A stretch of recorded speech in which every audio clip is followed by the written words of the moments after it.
جب شہر بابل کے شیطانی لوگوں نے یہ پکا ارادہ کر لیا کہ وہ حضرت ابراہیم علیہ السلام جو خود کو اللہ کا پیغمبر کہتے ہیں انہیں روح زمین پر زندہ نہیں چھوڑیں گے، اور انہوں نے ہر طرح سے تیاری بھی کر لی حضرت ابراہیم علیہ السلام کو آگ میں جلانے کی، اس وقت حضرت ابراہیم علیہ السلام کا ہمدرد اور ان کی مدد کرنے والا کوئی نہیں تھا زمین پر جو ان کے حق میں بات کرتا، اور کسی میں اتنی ہمت تھی ہی نہیں کہ وہ نمرود کے سامنے اس وقت کوئی بات کر سکے اور نمرود کے جو ہے حکم کے خلاف کوئی بات کر سکے اور حکم کی خلاف ورزی کر سکے۔ اس وقت کوئی بھی حضرت ابراہیم علیہ السلام کے ساتھ نہیں تھا۔ حضرت ابراہیم علیہ السلام کی والدہ جو اپنی آنکھوں سے ماجرا دیکھ رہی تھی اور یہ انتظار کر رہی تھی کہ خدا کب اپنے بندے کو، اپنے پیغمبر کو اس مصیبت سے نجات دلائیں گے اور ان لوگوں کو نیست و نابود کر دیں گے۔ وہاں پر کچھ لوگ ایسے موجود تھے جو حضرت ابراہیم علیہ السلام کے ساتھ تھے، لیکن وہ ایسے لوگ تھے جو نمرود کے ظلم اور تشدد سے تنگ آ چکے تھے۔ وہ بس ایک مسیحا چاہتے تھے، ایک وسیع چاہتے تھے جو حضرت ابراہیم کی طرح ہی ہو، اور انہیں نمرود کے سامنے اور نمرود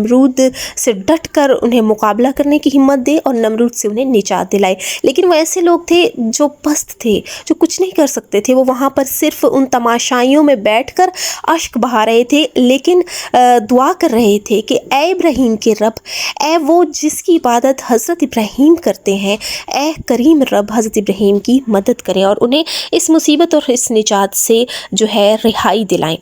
اب وہ لوگ، انہوں نے ہر طرح سے ہی آگ کو بھڑکایا ہوا تھا۔ حضرت ابراہیم علیہ السلام بھی خود کو اس آگ کے قریب جاتے ہوئے دیکھ رہے تھے، لیکن ایک دفعہ بھی ان کی زبان سے یہ شکوہ نہیں آیا کہ میں ان لوگوں کی بات مان لوں اور خود کو اس مصیبت سے نجات دلا دوں اور اپنی جان کو اس مصیبت سے چھڑا لوں، لیکن نہیں، وہ صرف ان کا جو ایمان تھا وہ اس قدر اپنے رحیم رب پر تھا کہ وہ یہ سوچ رہے تھے کہ اگر خدا کی مرضی ہے کہ میں آگ میں جل جاؤں تو میں اس پر راضی ہوں، کیونکہ اے پروردگار میں تیرا بندہ ہوں اور تو جو کرتا ہے اس میں ضرور کوئی راز پوشیدہ ہوتا ہے۔ تو حضرت ابراہیم علیہ السلام مطمئن دل تھے اور وہ یہی کہہ رہے تھے کہ پروردگارا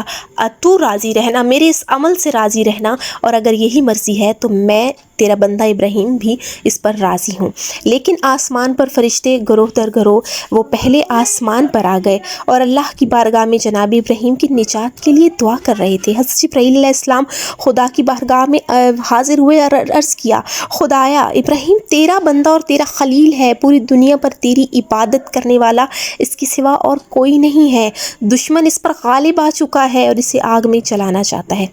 تب اللہ تعالیٰ نے جبرائیل سے خطاب کیا اور کہا کہ خاموش رہو، پریشان تو وہ بندہ ہوتا ہے جسے تمہاری طرح موقع ہاتھ سے نکل جانے کا خوف ہو،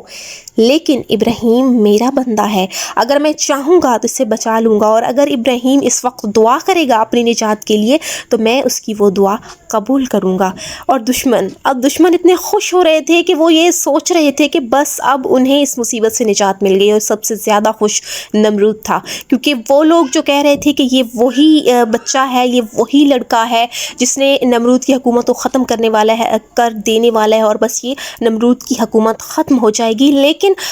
وہ یہ کہہ رہا تھا کہ میں اپنی آنکھوں کے سامنے دیکھوں گا اسے جلتے ہوئے اور اب یہ ختم ہو جائے گا، تو کون ہوگا جو مجھے اس مرتبے سے ہٹائے گا، اور میں ہی خدا رہوں گا زمین پر، میں ہمیشہ ایسے ہی رہوں گا۔ لیکن خدا نے کچھ اور چاہا ہوا تھا۔ اب ان لوگوں نے حضرت ابراہیم علیہ السلام کو منجنیق پر بٹھایا، اور جیسے ہی انہوں نے منجنیق کو اچھالنے لگے کہ وہ اچھالیں اسے اور حضرت ابراہیم علیہ السلام آگ میں جا گرے، تب حضرت ابراہیم علیہ السلام نے اپنے پروردگار سے دعا کی اور کہا کہ اے خدا، اے یکتا، اے بے مثال، اے بے نیاز، اے وہ جس کی کوئی نہ اولاد ہے اور نہ ہی وہ کسی سے پیدا ہوا ہے اور نہ ہی اس کا کوئی ہمسر ہے، مجھے اپنی رحمت سے اس آگ سے نجات دے۔ تو تب اللہ نے حضرت ابراہیم علیہ السلام کی وہ دعا قبول کی اور اتنی پسند کی اور ان کے عمل کو اس قدر پسند کیا کہ اللہ نے حضرت جبرائیل علیہ السلام کو حکم دیا، اور حضرت جبرائیل علیہ السلام اللہ کے حکم پر عمل کرتے ہوئے گئے اور جناب ابراہیم کی جو ہے انگوٹھی انہیں ایک پہنائی، ان کی انگلی میں ایک ایسی انگوٹھی پہنائی جس پر لکھا ہوا تھا کہ خدا کے سوا کوئی معبود نہیں، محمد صلی اللہ علیہ وآلہ وسلم اللہ کے رسول ہیں، میں خدا کی پناہ میں ہوں اور اسی پر اعتماد کرتا ہوں اور یقین کرتا ہوں اور اپنا کام اس کے سپرد کرتا ہوں۔ جب جبرائیل علیہ السلام نے حضرت ابراہیم علیہ السلام کی جو ہے انگلی میں انگوٹھی پہنائی، دشمنوں نے حضرت ابراہیم علیہ السلام کو اچھال کر آگ میں پھینکنا چاہا، بہت سارے تماشائی خوش ہو رہے تھے اور وہ اس قدر اپنی مستی میں مست تھے اور خوشیاں منا رہے تھے کہ دیکھو جس نے ہمارے خداؤں کو نیست و نابود کیا، آج وہ خود نیست و نابود ہو رہا ہے۔ اور جیسے ہی منجنیق کو اچھالا گیا، حضرت ابراہیم علیہ السلام آگ کے قریب آئے تو انہیں جیسے ہی وہ آگ میں وہ گرے تو اس وقت ایک ایسا عظیم معجزہ رونما ہوا کہ وہاں جتنے بھی لوگ بیٹھے تھے وہ دیکھتے ہی رہ گئے، ان کی آنکھیں پھٹی کی پھٹی رہ گئی اور ان کے حواس باختہ ہو گئے، وہ کچھ نہ کہہ پا رہے تھے نہ سن پا رہے تھے، گویا وہ اس معجزے کو دیکھ کر سن ہو گئے تھے کہ یہ کیا کمال ہے، کیونکہ جب اس وقت وہ معجزہ رونما ہوا نہ ہی وہ کوئی جادو عمل لگ رہا تھا، وہ ایسے ہی لگ رہا تھا کہ کوئی ایسی طاقت ضرور ہے حضرت ابراہیم علیہ السلام کے ساتھ جو نہیں چاہتی کہ حضرت ابراہیم علیہ السلام کا ایک بال بھی جو ہے وہ جلے اس آگ میں۔ تب جیسے ہی حضرت ابراہیم علیہ السلام کو منجنیق سے اچھالا گیا، حضرت ابراہیم علیہ السلام آگ میں گرے تو وہ آگ جو اس قدر بھڑکی ہوئی تھی، اس قدر وہ جو ہے اس کی جو تھی تپش اس قدر تھی کہ نہ ہی وہ کسی پرندے کو زندہ چھوڑ رہی تھی، نہ ہی آس پاس بیٹھے ہوئے لوگوں کو وہ پاس بیٹھنے دے رہی تھی۔ لوگ جھلس رہے تھے، وہاں پر جو لوگ موجود تھے وہ جھلس رہے تھے جیسے تندور میں بیٹھے ہوں، لیکن وہ آگ جیسے ہی حضرت ابراہیم علیہ السلام کے بدن سے ٹکرائی تو وہ آگ اس قدر ٹھنڈی ہو گئی، اس قدر سرد ہو گئی کہ وہی جو ہوا کی لہریں تھی، وہی جو